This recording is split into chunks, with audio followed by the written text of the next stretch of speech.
నీ ముందున్న మార్గం సాఫీగా ఉంటే నువ్వు బహుశా వేరొకటి మార్గంలో ఉన్నావేమో. ఒక్కసారి చూసుకో. ఇతరుల గురించి మనకు చికాకు కలిగించే ప్రతి ఒక్క విషయం మనల్ని మనం అర్థం చేసుకోవటానికి ఉపయోగపడుతుంది. ఎక్కడ నీ భయం ఉందో అక్కడ నువ్వు చెయ్యాల్సిన పని ఇంకా బాకీ ఉంది.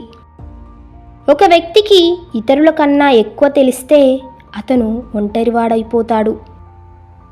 ఆలోచించటం కష్టం, అందుకే చాలామంది ఒకేసారి నిర్ధారించేస్తారు. పిల్లలు పెద్దల ప్రవర్తన ద్వారా నేర్చుకుంటారు, వారు చెప్పే మాటల ద్వారా కాదు. నువ్వు చేస్తానని చెప్పింది కాదు, నువ్వు ఏమి చేస్తావో అదే నువ్వు. మెరుగైనది రావాలంటే మంచిదాన్ని పక్కన పెట్టాలి. ఒక కుటుంబం యొక్క అతిపెద్ద విషాదం తల్లిదండ్రులు కావాలనుకున్నా కానీ బ్రతకని జీవితాలు. సరైన ప్రశ్న అడిగితే సమస్యకు సగం పరిష్కారం దొరికినట్టే.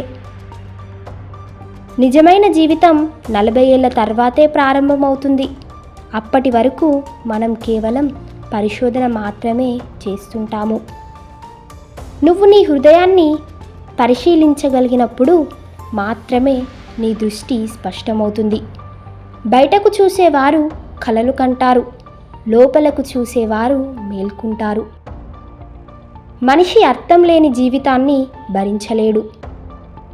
ప్రేమ ఉండే చోట పవర్ ఉండదు, మరియు పవర్ ఉన్న చోట ప్రేమ ఉండలేదు. అవి ఒకదానికొకటి నీడలాంటివి. ఒక అందమైన ఆడది సింగిల్గా ఉంటే ఆమె చాలా తెలివైనదని అర్థం.